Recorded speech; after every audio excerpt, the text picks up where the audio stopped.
Halo semua, ketemu lagi dengan Mem Yunike. Di kelas fisika kali ini kita akan mempelajari mengenai energi potensial.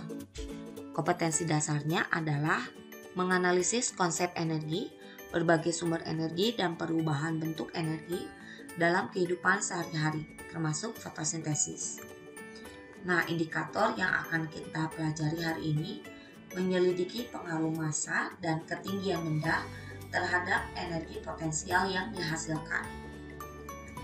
Nah, di video sebelumnya kalian pasti sudah belajar mengenai pengertian energi. Energi adalah kemampuan untuk melakukan usaha atau kerja, sehingga sebuah objek atau benda akan mengalami perubahan. Nah, coba kalian perhatikan dua gambar ini. Manakah di antara kedua gambar tersebut yang memiliki energi potensial? Ya, betul. Jawabannya adalah gambar yang pertama. Ketika sebuah benda dipegang dan memiliki ketinggian tertentu, maka benda tersebut memiliki energi potensial. Sedangkan ketika benda atau bola tersebut dilemparkan atau terjatuh, maka energi potensial tersebut berubah menjadi energi kinetik. Lalu, apa itu energi potensial? Energi potensial adalah energi yang tersimpan dalam suatu benda karena ketinggian atau posisinya, sehingga dapat kita rumuskan energi potensial sama dengan M dikali G dikali H, di mana M itu adalah massa dalam satuan kilogram, G adalah percepatan gravitasi bumi sebesar 9,8 atau 10 meter per second kuadrat, dan H adalah ketinggian benda dalam satuan meter. Kemudian apa sih manfaat dari energi potensial dalam kehidupan sehari-hari? Salah satunya adalah energi potensial yang dimiliki oleh air terjun. Energi ini dimanfaatkan pada PLTA atau pembangkit listrik tenaga air untuk memutarkan turbin sehingga menghasilkan listrik. Oke, langsung aja ya, kita akan melakukan percobaan untuk menghitung besarnya energi potensial. Alat dan bahan yang diperlukan pada percobaan kali ini adalah satu buah nampan berisi pasir, kemudian satu buah pita ukur atau meteran, dua buah benda yang berbeda massa tetapi diameternya sama, kemudian satu buah penggaris. Langkah percobaannya yang pertama, ukurlah jarak ketinggian benda yang dijatuhkan dengan pita ukur. Misalnya kita ukur ketinggiannya 100 cm. Perhatikan percobaan berikut ini.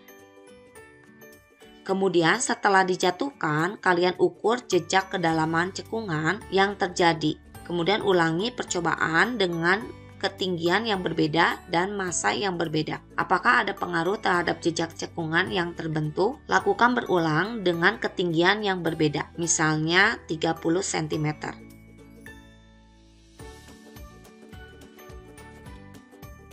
Kemudian kalian ukur jejak yang terjadi setelah benda tersebut menyentuh tanah. Lalu kalian masukkan ke dalam data percobaan.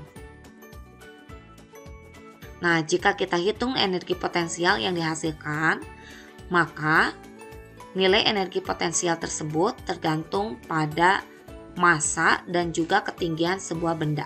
Kita akan membahas beberapa pertanyaan. Yang pertama, bagaimana perbandingan kedalaman cekungan pasir ketika benda yang bermassa sama dijatuhkan dari jarak ketinggian yang berbeda?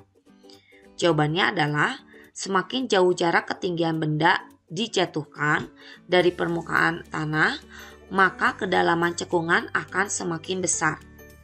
Kemudian yang kedua, bagaimana perbandingan kedalaman cekungan ketika dijatuhkan dari ketinggian yang sama tetapi massanya berbeda? Jawabannya adalah semakin besar massa benda, maka kedalaman cekungan pun akan semakin besar.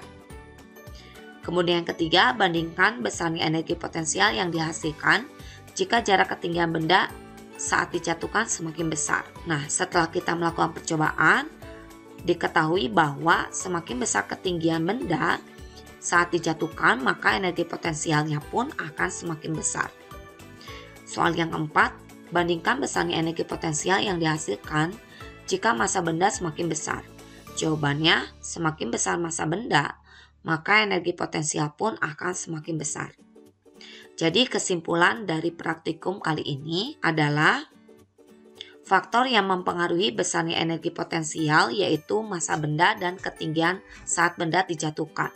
Semakin besar massa dan ketinggian benda, maka semakin besar energi potensialnya. Itulah sebabnya air terjun dapat menghasilkan energi potensial yang besar, sehingga dapat memutarkan sebuah turbin dan menghasilkan energi listrik. Oke, demikianlah pembahasan mengenai energi potensial gravitasi. Sampai bertemu pada video selanjutnya.